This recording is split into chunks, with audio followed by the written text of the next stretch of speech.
Welcome, Yay! welcome, yay! Yes, it's going to be an exciting show. We have a guest today, which is always super, super good. Um, and I'm pretty excited about this guest Me because too. she's fabulous. So we will get to our guest. We will. We have just a little bit of news first because we have exciting things happening. But first, I have to taunt Heather. Bitch, I want it. I want it. You throw me Mm-hmm. so much Baby Yoda shade, or is it Baby Grogu shade? It's going to be Baby Yoda forever. I know. Forever and ever and ever. Never. I know. I can't. Like, why did they choose that name? Like, really? But oh, I love your tiki mug. That Isn't is that so awesome? Look at cute. that He's guy. so cute. I want. I love his Huh? little face. Sipping Dude, broth. yes. It's almost like an Inception glass, you know? It's like you're drinking, he's drinking, everyone's drinking. LOL. Exactly. And so I am testing out the mead that I made for my son's wedding coming up. That's awesome. So I brewed it I set it to start brewing on the night that he asked her to marry him, and she said yes. And I have it bottled. And so I did 2 different flavors. So the funny thing is this is actually a combination of both flavors because I had like a little bit left of each one and I just combined them in a bottle. And so now I'm checking to see how it is, and it's pretty damn good. Yeah. I'm just going to say that. Well, It's like pretty good. you know, like you and I have mixed mead before, like at the Renaissance Festival, and it can Exactly. be even better sometimes if you get the right mix. But Yeah. And so you I mix made it. a hibiscus, Oh yes. and then I made an orange blossom. Oh And I my have to god. say, mixed, not bad. So that could be an option. They mix very nicely. I will also tell you, so when I'm just making mead for fun, I usually don't check the proof. Oh, what do you think the proof is for this one? I think that wedding is going to be a train wreck. I'm so glad I'm gonna be there. Because I'm having damn, some, it's smooth, but deceptively evil. but oh wow, yeah. No, yeah. Well, and I will say that's true about like almost all of your mead. It's very delicious and smooth. Yeah. And I mean, every flavor I've ever had from yours. It's Tell you, just this one's, I think this one's I can already tell it's a little higher proof. oh my God, really? So yeah, we will have Justin and Mallory, we're gonna have a very festive wedding. Surprise! Everyone's drunk. Mm-hmm. That's Yeah, always like a good wedding though. within 20 minutes. Well, hopefully it'll be after the ceremony so that way, you know, they're not stumbling down the aisle, you know, that kind of thing. So I know you're still continuing your Sobertober Yes. Oh, I'm getting into like really tired of it. It's sober Sobertember. remember. I don't even know how you would Yeah, say it that. started with Sobertober and then it went into November, and I'm just gonna keep like mostly sticking to it till Yeah. like I'm gonna go until about Christmas, and then at that point I'll have a little bit, you know. So And then you'll be a cheap date. now I was oh my god, so cheap. I'm already like so cheap, but you know, like way cheaper. Like you just give me a glass of wine and like woo. So, but what are you having tonight? I am having another hop tea, one of my favorites. I'm having Very this nice. Citra hops. It's a delicious. If How's you're the looking Citra? for a non-alcoholic version, this is one of the new ones. Yeah. And it's kind of more citrusy. It's not as bitter as like, you know, the super hoppy one they have, Kara.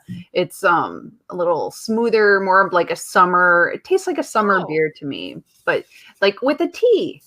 So I like this one a lot, but not my favorite one. I think I actually really like that that purple one I showed last time, and is really good, and it's pretty. But you I know, wish they would put that purple one in the variety pack. I do too. I wish it would be like more of the purple one and less of the hoppy one. I wish you could mix and match the way you like, because I would get way more chamomile too. That one's so good. That's my favorite so far.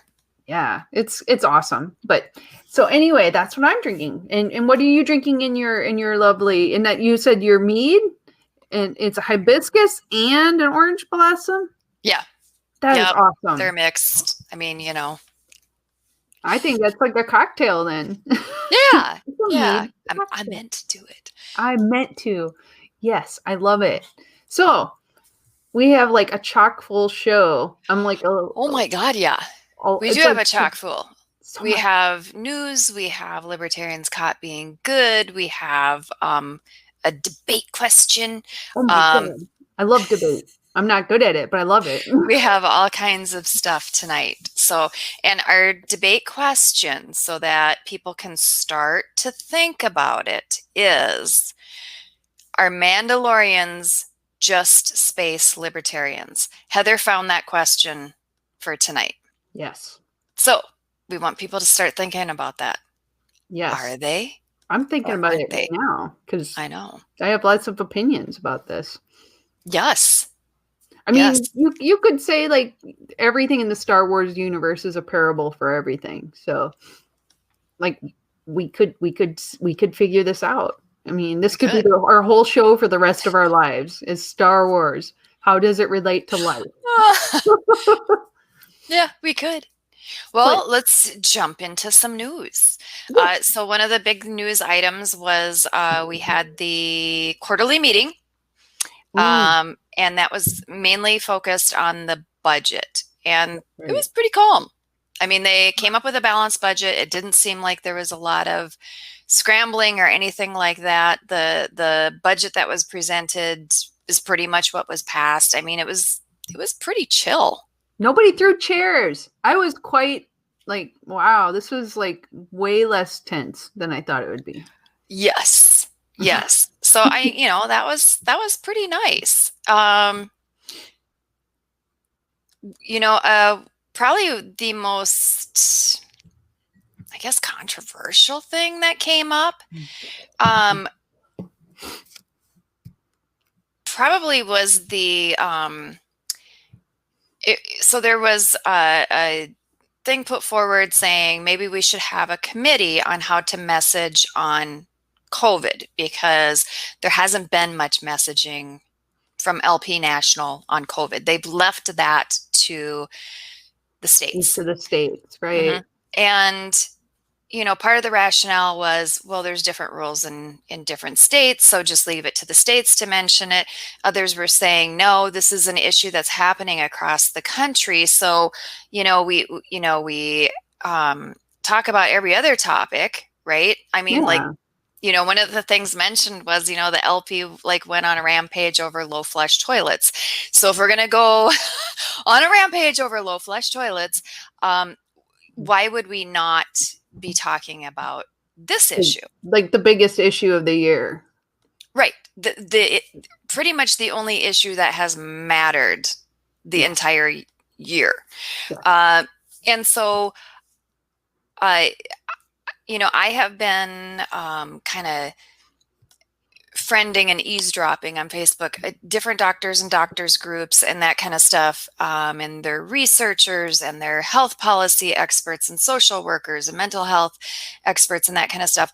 And watching them interact and talk about this issue and, what's happening, what's, the real information out there, what better policy could be happening. And one of them came up with a policy initiative that when I read it, I was like, damn it. I don't think this guy is a libertarian. I don't. He wasn't trying to come up with anything libertarian. He was just trying to come up with the best, most effective policy that could be implemented right now and do what needed to be done. Okay. But it was also the perfect policy that I wish the LP had articulated. It is dead on of the nexus of what we want to do, because we want to put forth libertarian solutions, right? Yeah. And we want them to be more effective than like a forcible or violent, government initiative. We don't want that.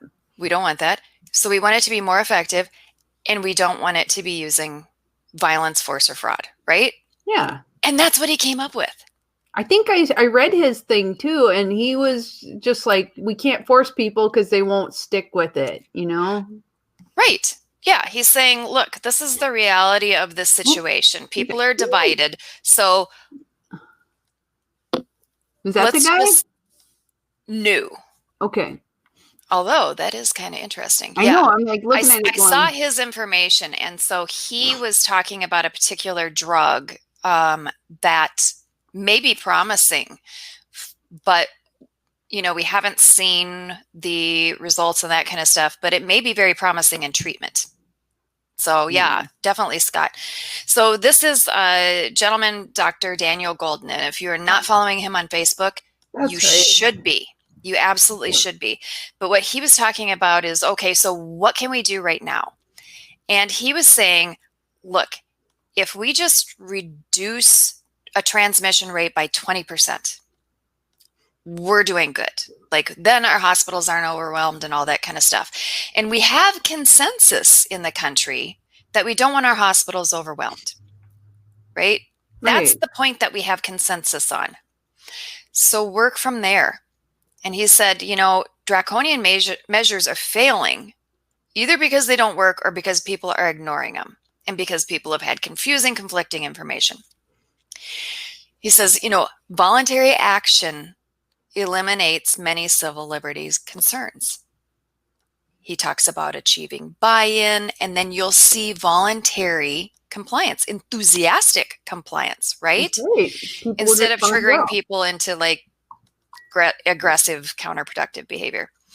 So what he was saying is, we know that the majority of community spread happens in congregate living facilities, big box retail stores, and then private gatherings. So by targeting schools, bars, and gyms, all of them combined, and churches, all of them combined, are not going to get you to 20%. No. They're not. They're like at 5%, maybe 7%, super low. So don't target them. Because when you do, it makes people very angry and non-compliant in all the other areas. So just stop. So when you actually need them to do stuff, they're not going to do anything. Right. So his proposal was, if the 40% spread in large retailers, if you could just reduce that by half, right? And a way you could do that by half is providing N95 masks to the cashiers. Yeah. These people are already wearing masks. They're already doing that. So by doing this and by his policy initiatives, you are not having to convince one single more person of anything. You're just providing them with a better tool on something they're already doing. Give them an N95 mask. Do it with the other employees as well if you have that. Great. Okay. Congregate living facilities. They also need higher quality masks. Even a small reduction, this is from him, even a small reduction in transmission radically reduces hospital strain, because a single case in a long-term care facility has a 100 times greater likelihood of being hospitalized than in the regular community. It's very true. So you could reduce it there and reduce hospital strain. Now, talking about in-home, he's like, yeah, you're not going to set rules about what people do in their own homes. They're not going to follow it. Like, that's just not going to happen. No. So give harm reduction information. And he likens that to the difference between abstinent only sex ed and saying, if you're going to have sex, you should probably wear a condom, right? So talking about ventilation, maybe cracking a window open, different harm reduction things, right, to do that. But also talking about people who are 65 and older, giving them access to better quality masks. Those things together, it would make get you to 20%. And most older people, they are the highest percentage of people wearing masks anyway. So again, you're not convincing anyone to do anything they're not already doing. You're just giving them a better tool. If you do that, you will get under that 20% elimination of spread. So like That's fantastic. That is. We are hearing that maybe he is. Oh, is he? I was He gonna say is a it's not because he's libertarian. We creative. find secret ones in different places. I will tell you, and I don't think he set out to do this. Like, he was just articulating, what could we do right now that would be super effective and get us to where we want to be? And that's what it is. And I was thinking, damn it, this is what the message for LP National should have been. That's what it should have been. But I'm glad to hear that there are reasonable people out there that are speaking libertarian, you know? Oh, exactly. And other medical professionals were like, yes, exactly that, do that. Love it. I mean, these were people in all different kinds of disciplines treating COVID patients, ER, trauma, all of that, right? Yeah. I think if it needs to gain more traction, I see. You find libertarians in the strangest places. Yes, absolutely. Love that. So we do have some other news. Heather, if you want to welcome home one of our libertarians. Oh, yes. Hold on 1 second. Oh, my phone fell asleep. Dang it, Kara. I know. I was going to bring up I blah here too we long. go. This is what I was doing. 2 things at once. There we go. Yes. So let's see. Okay, that's good. So welcome home to Imperial County Supervisor Ryan Kelly. This makes 2 county supervisors in California.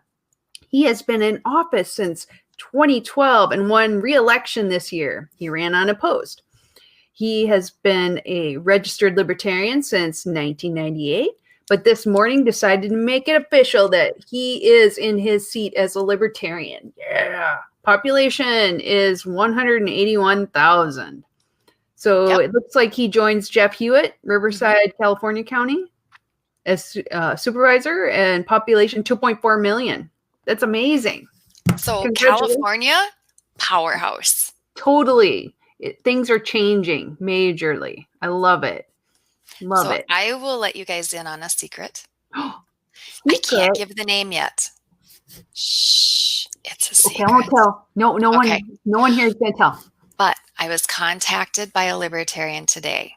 Yeah. He had run for office in 2020 and he did not win. Okay. But because of the race that he ran and the connections he has to his community, they asked him to be on the planning commission.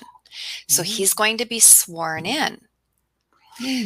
They have an issue regarding marijuana coming up before their planning commission.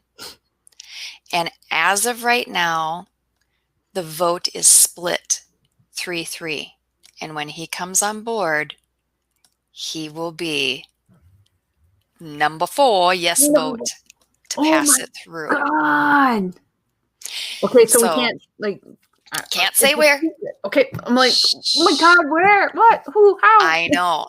But I was able to connect him to Mayor Cassandra Fry, who worked with marijuana legalization in her town, and also with Vince Workman, who I serve with in my city because he was on a planning commission for like 3 years before he joined council. So he knows the ins and outs. And the fantastic part is, this is part of what we're going to be doing going forward, is connecting our electeds and appointeds into working groups so that we can do more and more and get them support on how they can do this. So yeah, that's very exciting. Hopefully it should be mid-January. The cat will be out of the bag, and then we can probably have him on the show and he can go through this. So that'll be awesome. I love it. Very excited. Okay, so we have some libertarians caught being good. Right? Okay. I think I have this one. Yes. So this is Chris Klavetter, and he's also in my town, and I noticed him caught being good. And I know that he was out today buying gifts for kids in the community. And this was a direct effort. People contacted him directly. He just messaged this. People contacted him directly, and he is buying the gifts and sending them out. Dropping them off at their house. We have another libertarian caught being good. That's James Blair, and he is on city council in Yelm, Washington. And what he has been doing, and he started this in November 18th, and so he made his first purchase, and I believe he purchased 6 gift cards. And he asked people, name a business that has been shut down or severely hindered by the governor. And so they can't generate sales for the next 4 weeks. People can name their business, they vote for them.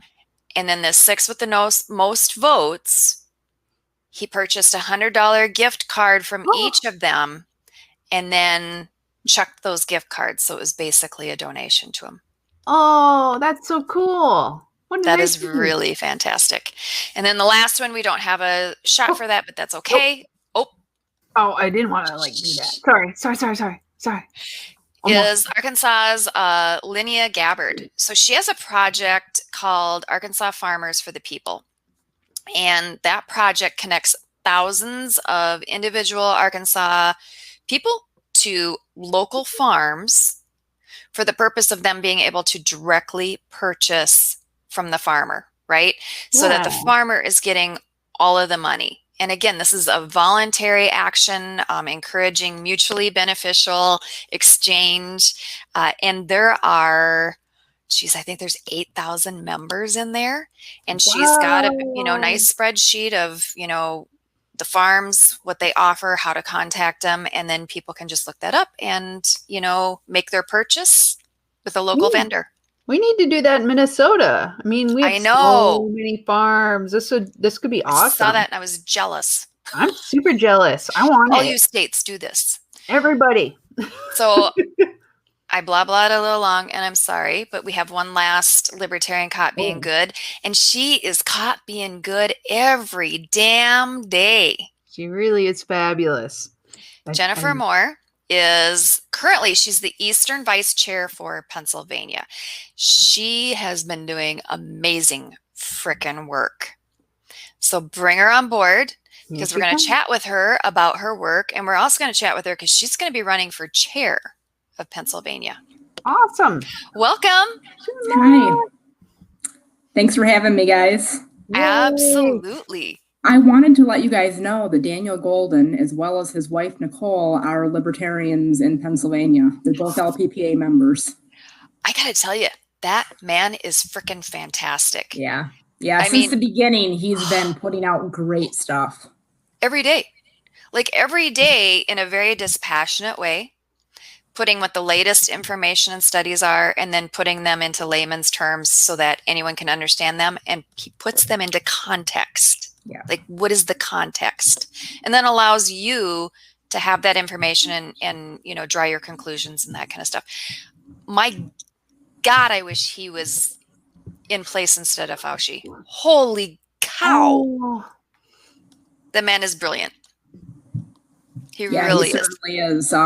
He just, they just crossed my radar. They're actually in the Eastern District, but they're in one of the far northern counties. So, I look forward to those posts, every time he puts them out.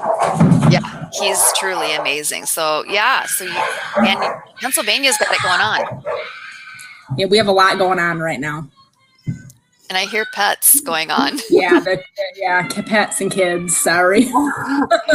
We're very used to pets taking over the show because usually Heather and I have our cats like attacking right there. There. Don't feel bad. It's happened. So you have been, how long have you been vice chair of Eastern PA? This is my 3rd term. So it's been about 2.5 years. Yeah. It's, it's been good though. I mean, just the growth that we've seen in the past 3 years since I've started is unbelievable. I mean, we started out with a broken website that couldn't even accept payments. We didn't really have a good database. I was sending emails to organized counties from my Gmail account. And, it's just a completely different scene now where we have professional branding and we have a whole team working on things. It's just a different landscape than it was in 2018 when I was elected. I got to tell you, for Pennsylvania, I have been wanting you guys to do a write-up of where you were at and then how you got to where you're at now, because our other affiliates would would kill for that. And if people aren't paying attention to what's happening in Pennsylvania, they better start paying attention to what is happening in Pennsylvania. Your affiliate is truthfully one of the shining lights in the LP right now. And a lot of that is due to your hard work. Truly amazing work. I mean, I think that a lot of things fell into place. You know, we won the lawsuit in 2016, which reduced our ballot access requirements. Yes. So once we didn't have to put so much time and resources and money into that, we were able to focus on things like hiring an executive director, which, you know, Kevin has brought in just huge fundraising and membership increases. I mean, it's all connected. So, you know, it's partially just having a team, having all of our subcommittees populated and working. You know, I can't say enough that it's just everybody that I work with. You know, and you hit on something important, which is why there are ballot access requirements, and they are purposefully there to bleed us so that we can't do the kinds of things that, you know, then we can be successful.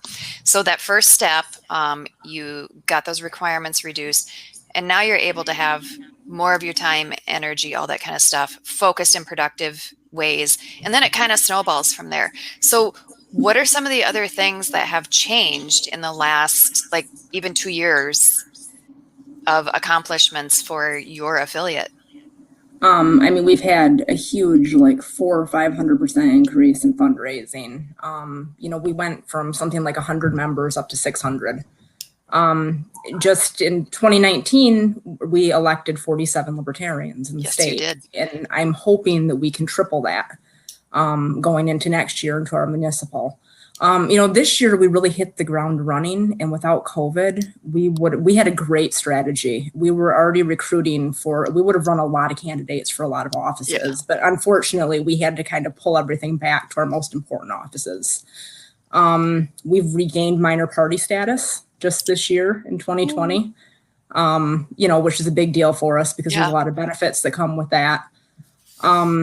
I mean, just in my time as Eastern Vice, I've already organized 7 counties. I have one more scheduled on Monday, and there's another 2 or 3 after that. So that tells you just in my third of the state how quickly we're growing. But like I said, it's all connected. You get the membership numbers in, and you start bringing in the money so you can send those mailers and run those ads, put up billboards. You know, people start noticing that you're there. You know, and Kevin sends me copies of your mailers. They're excellent. Yeah. I mean, your guys' marketing campaign is just clicking on all cylinders. It really is. And I will switch to my Montco glass. Yeah, I've got a couple of those here too. Those are nice. Yeah, you were a speaker at that convention, so. Yeah. So very exciting. So now you are looking at running for chair. Correct. No longer vice chair, but chair. So what are you looking to do? What's your vision for if you're chair? What are you looking to do for your state affiliate and your members? Well, you know, my biggest, I'm an elections person. I mean, our current chair, and I know he's watching this, so I can pick on him. He is the guy that... You should pick on him. Yeah, he's the guy who sold used cars to car salesmen. I mean, he is, you know, charismatic, and he's a smoozer, and that's not me. I will be a very different type of chair because I'm kind of just a ballot access dork. And, you know, the main thing is, you know, I was one of the key people on this project that won us these 47 elections. It was, you know, me and 4 or 5 other people. Right. You know, it was Dr. Chuck Moulton's vision. You know, Steve and Kevin did help. Wes Benedict, you know, stepped in and did a lot of work with us. But, you know, it was only, you know, a handful of us that did this. Now we have a huge team, but they need to be brought up to speed in this process. Right. So I'm hoping that in a more statewide role, I can, you know, I can turn the attention to the entire state of Pennsylvania rather than just the East, because we won most of our elections here in the East last time. Yes. And it was because I was focused, you know, most on my district. So, I mean, that would be the big thing going forward is I hope that we can ramp this up. We can train our ballot access teams. We can find winnable positions, get people on the ballot and, have them be a shoo-in. There's a couple other things. As an elected libertarian myself, I would like to build that network so that, all of us can talk. We have a lot of auditors around the state, which is what I do. Right. And I don't think that we communicate well enough. And on top of that, just continuing with, the fundraising and membership successes that we've already had. I know that we've got, great new IT things that are coming out, keep up the newsletters. Everybody is working like a well-oiled machine at this point. So I would just want to continue the trajectory we've been on. So, and you also bring something up. You are an elected libertarian, which maybe not quite as rare in Pennsylvania, but that's pretty rare in most states. So what has that been like being an elected libertarian? Well, I won my election in 2017. I actually survived a ballot challenge. And so at that time, that was why I got so interested in elections, was because I really felt unsupported. We didn't even have any lawyers that, anybody could tell me to contact. It was really my county committee that just pulled everything together and we got through it as a county. But I wanted to ramp that up, that we had the resources. So, since I've been elected, auditor is not a big job in Pennsylvania. Really all I have to do is go to one meeting a year. I do attend township meetings and now, I watch them. The recordings of them, or I watch them on Zoom. But, I've gotten to know the, other politicians in my township. And that's the big thing, is building the connections. Auditor is not a decision-making position, but, I have good relationships with, everybody here in town. And I think that when I do run again, when my 6-year term is up, that they'll help me, even though they're not from my party. So we'll see how it goes. So you never know until you get there, but. Well, and in your position, so you are being trustworthy, you're being responsible, people are enjoying working with you, the residents in your area are seeing what it's like to have a libertarian in an elected, position. So just by you being in that position and earning trust, you are showing people what a libertarian would be like. And so now when they consider up ballot decisions, it's not such a leap for them. Right. That's what I always say, these positions that we're winning, these people are going to gain the connections and the experience to go on and win bigger offices. And this is how we build the farm team. Even if we just get an inspector of elections or a judge of elections, they are now involved in electoral politics in their community. And I mean, what's more important than elections integrity? I mean, we saw that this year. So I'm hoping that we elect a lot of those people. And I think that we can, because they're very, very winnable positions. I mean, it's not a high bar. They don't need a lot of signatures. We just got to get everybody through the paperwork and give them the confidence to run. And I'm telling you, when we're doing candidate recruiting, the type of people that come to us are, they're business owners and, doctors, pharmacists. I mean, it's amazing the caliber of people that, show up to run for these positions. So what are you most proud of in the time that you've been vice chair? Is there one particular thing that you've done or worked on that you've said, you know what, this is something our party can build on? I'm really, really proud of the election wins. That's the most important thing to me, is to get people elected. And I mean, that's what we're here for. We're a political party. I mean, I've done a lot. The even years are kind of a slog. I have run paid petition drives in both 18 and 20. You do that because it's a necessary evil, but these municipal years are what I live for. So, I'm just most proud of winning elections, and I hope we can add to that this coming year. And I hope that being in the position of chair, I'll be able to, recruit more donations and, turn my attention to the whole state. It cost us about $95 for the mailings to recruit these candidates, for each winning candidate. Yeah. So, you know, it does take some money, and it was mostly funded by a few of us who were, you know, interested in seeing the project succeed, but we're going to have to drum up the funding if we want to ramp this up. So, you know, that's what I'm hoping the title will help afford me. Well, and so it wasn't just your time and effort and strategy. You guys put your own money in. Yeah. I mean, I spent, I don't know, $3,000 or $4,000. I mean, in addition to that, I was up till 3 a.m. stuffing envelopes, you know. Yeah. You know, I just wanted to see it succeed, and it did. You know, and a lot of others helped too. You know, every little bit, you know, every county that decided to stuff their own envelopes. Yeah. I've got to give a shout out to, you know, John Waldenberger. He, you know, he's the chair of Bucks County and the secretary of Montco, actually. And he owns a music shop. And during his slow time, he stuffed like 900 envelopes for me. Oh, I just brought him the pile and he did it. So. Oh, I love people. I love doers. We need more doers in the world. It's like, here's your roll of stamps. And that was by the time we got to the write-in initiative. By that point, I was they gave me the mail merge, and I was kind of the only one left on the project. But, you know, we won like another 20 elections that way. So. Yes. Yeah. Well, you guys had a very systematic way of going through it. It was a grind, and it was a grind for a while. But you guys executed your plan, and you did so meticulously.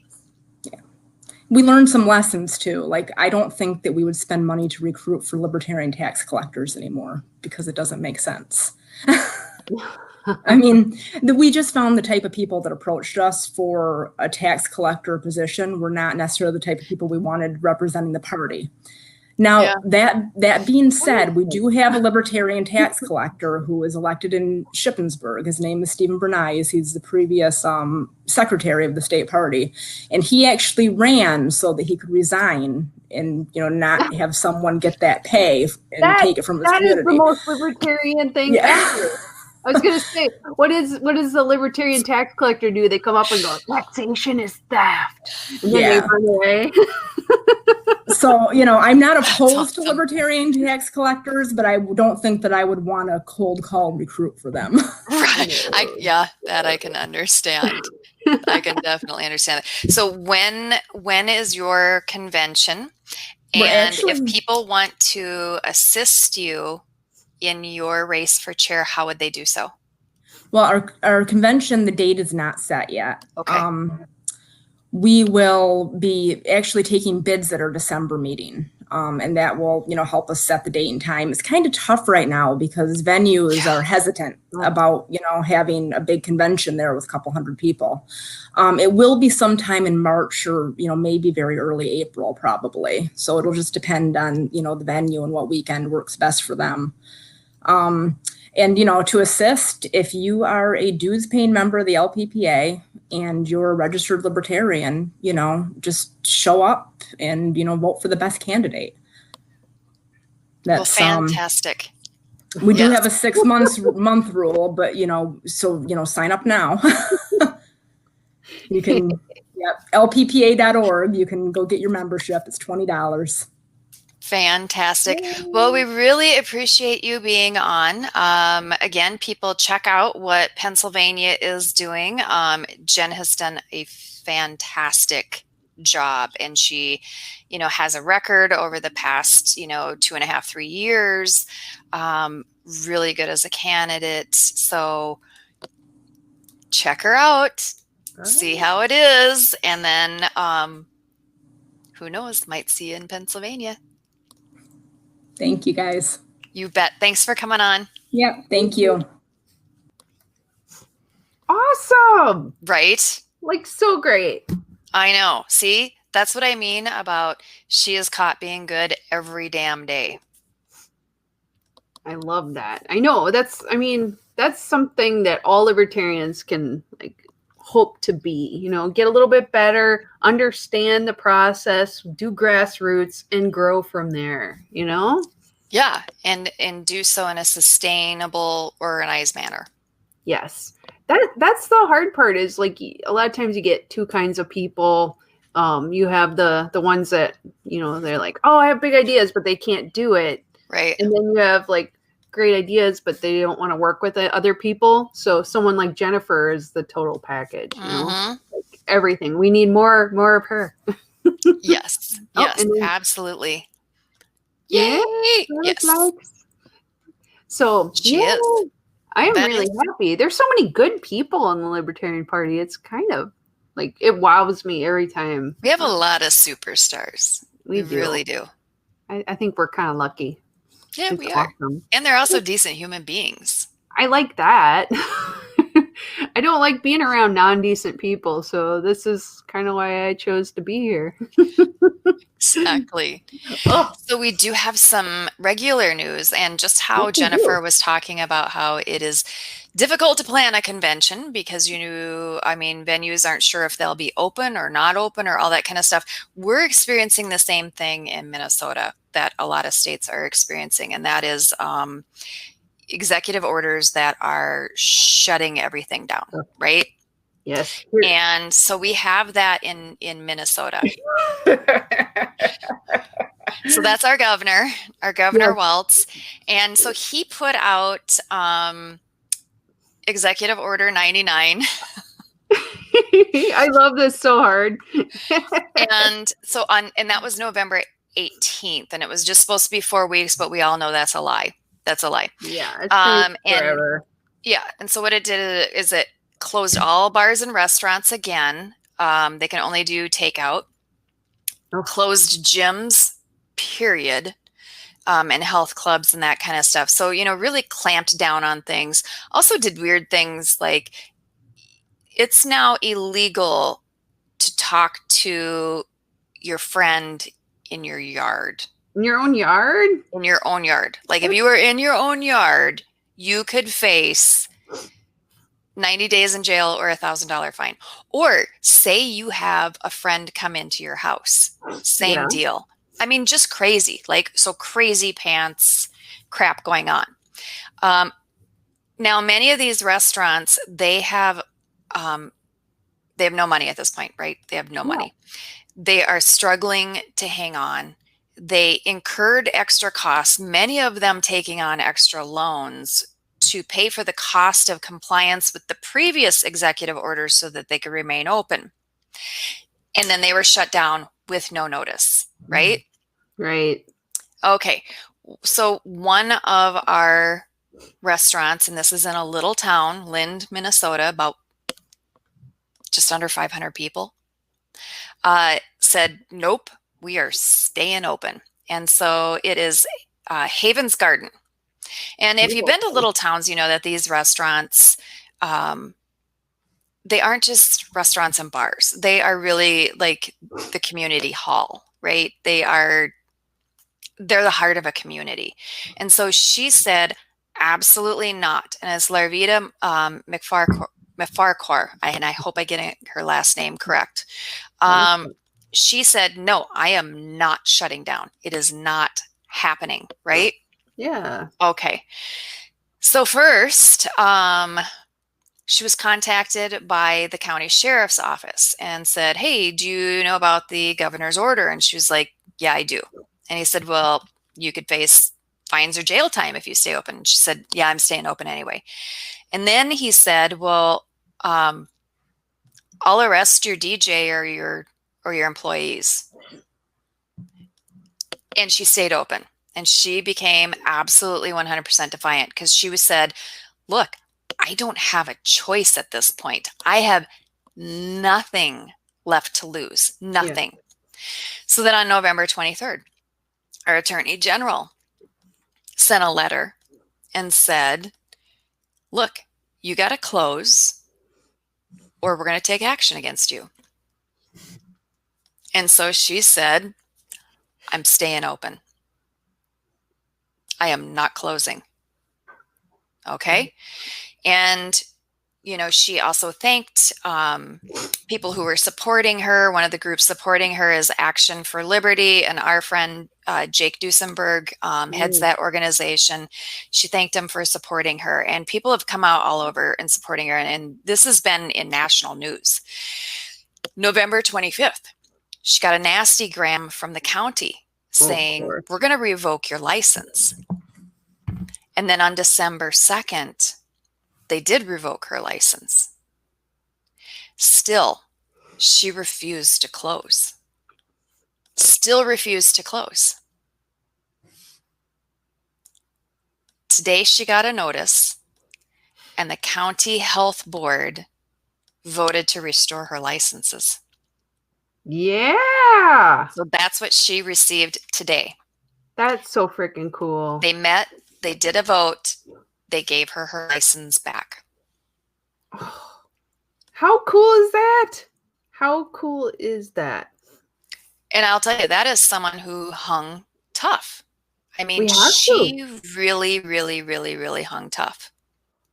Well, I mean, and this is in the face of like, we're going to do stuff to you. You're going to be fined. You could be arrested. Also, side note, Travis, I'm going to be contacting you.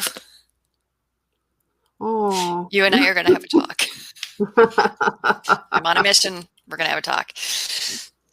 Oh, I just feel so bad. I know. We went through all of that. I mean, think of all the small business owners that are being tortured by this. Can you think of the stress of being told, we're going to arrest you, we're going to arrest your employees, having the attorney general, like you're running a business in a town of 500 people and you have the attorney general contacting you? That's scary. Most people would back down because they're saying, I'm going to take you to court, we're going to throw you in jail, all of it. You're like, I guess you're gonna, because what else can I do? Yeah, and I mean, and she has been flat out just defiant on this, saying, we will do this safely. We're going to continue our practices. But no, I cannot do this. You have pushed me with the back against the wall. Today, another restaurant opened, this one in Grand Forks. So Boardwalk Bar and Grill. And now other restaurants are pledging to reopen, and they are preparing to reopen. We're having a similar thing with our gyms. Gyms are refusing to close, and they have banded together. They've hired a PR firm. They're doing a full court press on trying to get the order rescinded so that they can reopen. I mean, I think if enough businesses come together and start saying we have to open, we're going to lose our businesses, our livelihood. I think they have to listen. I'd hope they have to listen, or there's just too many businesses doing it that they can't stop them, because it would be like, what are you going to do? Yeah. Well, and so they have in contact tracing, when they can contact trace back, restaurants and bars only account for 1.7 of the positive tests we have in Minnesota. 1.7%. Then they're not the ones to blame. Gyms are 0.2. Yeah. I mean, because they have to be clean. There's public health issues there anyway that they have to address. This is not where our community spread is coming from. Where do you think it's coming from? I mean, like, I don't know. We know where it's coming from. Where is it coming from? Cashiers in big box stores, long-term care facilities, and families in their home. Then that's what they should focus on. The overwhelming majority. Why focus on things that are incorrect? I don't understand. Because big box stores have money and clout. Yeah, you get the Walmarts and everything saying like, yeah, we have to be open. And they pay a lot of money, and they pay a lot in sales tax, and they pay a lot in property tax. So no, they're not going to shut them down. They're not. People could be just like bleeding out on the floor, and they're not going to shut them down. Yeah. And I don't think they should shut them down. Again, just like what Dr. Golden said, have the cashiers like provide them N95 masks. Yeah. Then they're not being super. That's all you need to do. You know, like do that, and then we'll be a lot better off. Exactly. And then for long-term care facilities, most of them aren't even allowed to buy N95 masks because they're lower down on a priority system of being able to purchase, and they get bumped every time. But they're the ones that if they get it, they will most likely die from it. You know, right. it's It's just Right. insane. There's no It is logic. crazy. It is crazy. And then as far as people in their homes, you're not going to get parents to not pick up their kids and smooch them. Well, I know. It's not going to happen. Like, what do? Like, you have two people that work outside the house. Are they going to like wear masks all night when they come home and not be in the same room with each other, 6 feet apart? I'm thinking that's not happening. Right. And honestly, if they told you to do that, most people would be like, ha ha ha. No. Screw off. Screw off. I know. I think So, I mean, for that. we'll see what happens in the next few days for businesses. Yeah, I know. I saw that. Brewworks is closing. I hate that the breweries are starting to close too. It just breaks my heart. Well, what are they supposed to do? I don't know. And also, I mean, like, part of me, it's probably my fault because I'm not drinking that much now. It's my fault. Heather's responsible for all the breweries in Mankato. All of them died because it's me. Right. They're like, damn, why are our sales so low? It's like, Heather's not drinking. Well, next year I will. Yeah. And I'll tell you that Brewworks laid the blame squarely at the state's feet.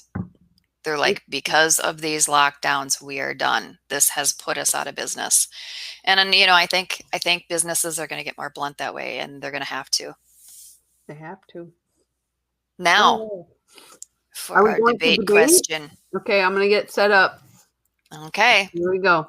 And we can ask our viewers, are Mandalorians just space libertarians? Think about that one. Huh. So here's what I was thinking about it. Okay. And I think it helps if you're watching The Mandalorian on Disney Plus, because like, that actually gives you a lot more background on the characters. But you all know probably Boba Fett from, Star Wars and all that, right? So that character is more like an enigma, right? Because he really didn't hear him say anything. He was just kind of like walking around being cool and doing awesome shit, flying and, falling into a Sarlacc pit. But like the Mandalorian show and the books, obviously, although some of them it's questionable if they could still consider them canon or not. The Mandalorians, and if you watch the Clone Wars and all of that, there's so much backstory to the Mandalorian people. And there's different groups of Mandalorians, right, Kara? Yes. Like our Mando, who I know he has a name, and they said it once, and I can never remember it. And I keep thinking it's like Dierks Bentley, and I think that's a country music singer. I think like a porn name. It would be, yeah, it sounds like a porn name, right? But I'm sorry, I derailed myself. So he's part of like a group that's kind of more fundamental about the way. This is the way. And like never taking their helmets off, like following their Mandalorian code. But the other groups are also a little more open, because after the Clone Wars, and they like the Empire stole all the Beskar and everything from the Mandalorians and kind of divided them up, took their world. They've changed a little bit. The other groups they're a little more like okay, we do what we gotta to get our world back, and like our way. This is the way. It's still the way, but their ways are different, right? Reminds me of libertarians, because like you ask, are you a real libertarian? None of us will ever say, yes, I am a real libertarian. Did you take your helmet off? Did you take your helmet off? Well, F you. You are not.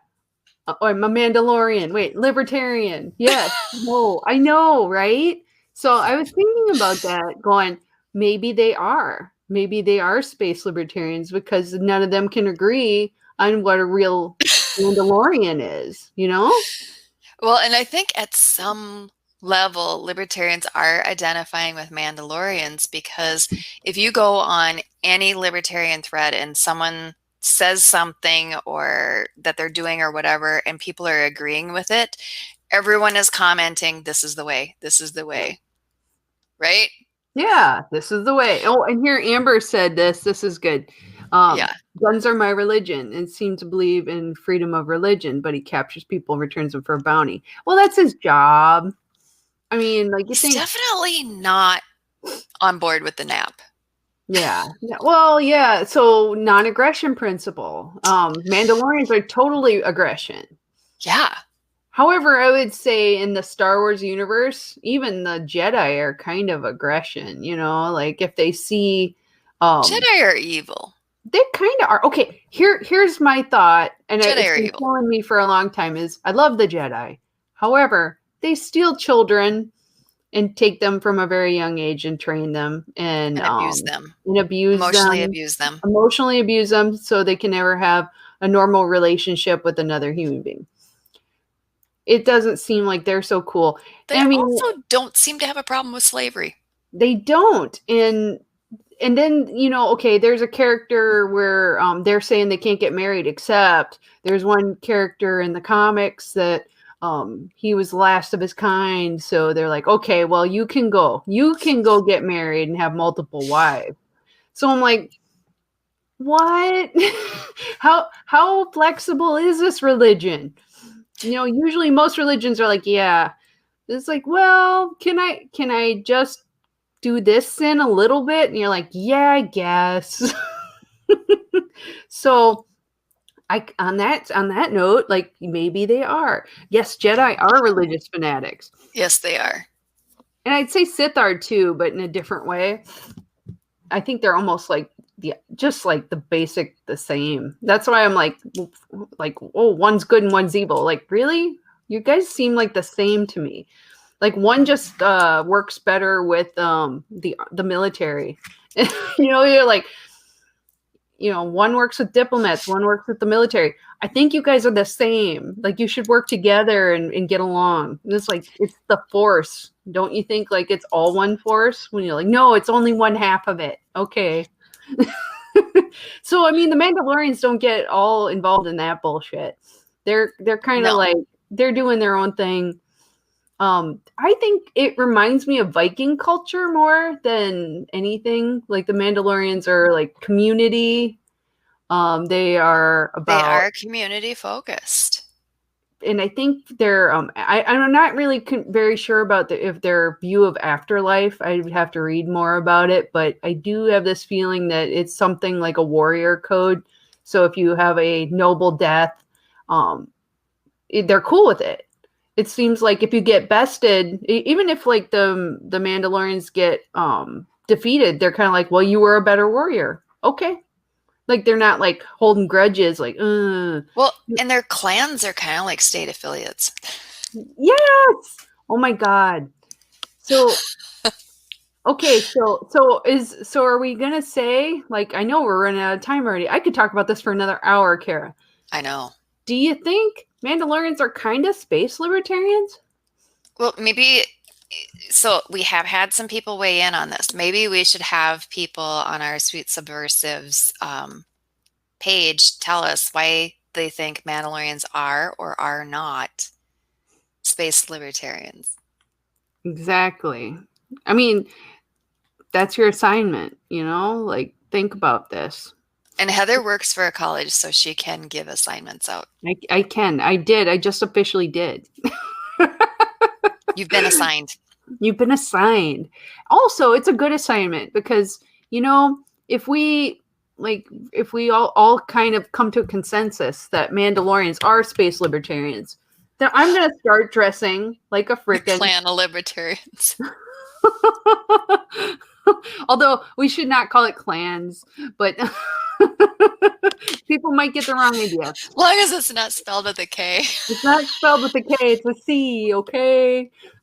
I know, right? Oh, I want that armor. I think I would wear it all the time. I'm like, this is my libertarian armor. This is how we dress now. you know? And I want a jetpack. Seriously. Yes.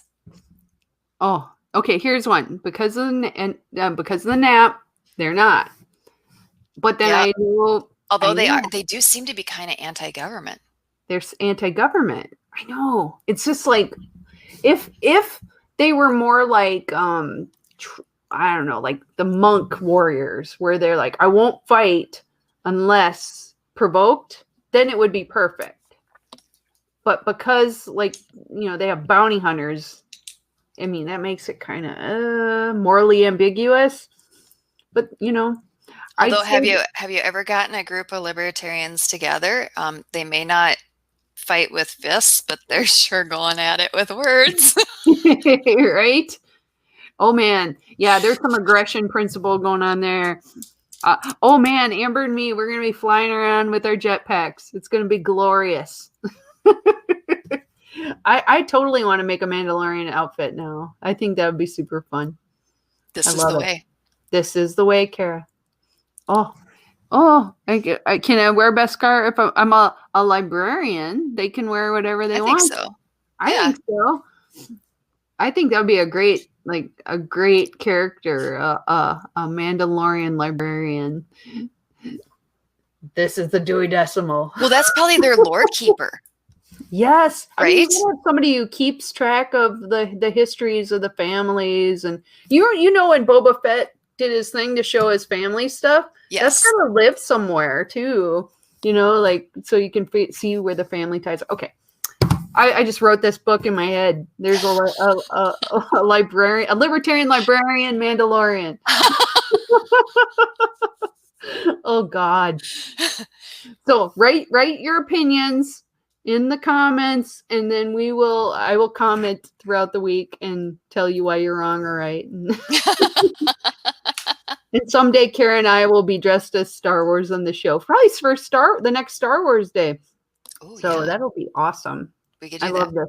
This is the best debate ever. And I see we're out of time now. I know. So usually we do a, one awesome thing, but I think we're way over time. So we're gonna have to hold our awesome things for next week. Yes, I know. We'll have so many more awesome things next week too. We will. God. Oh, I love this show. Oh my God. This is a lot of fun. This is a lot of fun, and this is the way. Yes, it is. So, guys, do we have anything else we had to say? Like, real quick? No? Okay, I just want to make sure. I'm like going, wrap it up, man. Ramp it up. So, like always, we're the Sweet Subversives, and if you like our show, please support our Patreon at patreon.com, Sweet Subversives. We are awesome. We love you guys. And we will see you next week. Cheers, baby. Have a good one. Clink. See you later.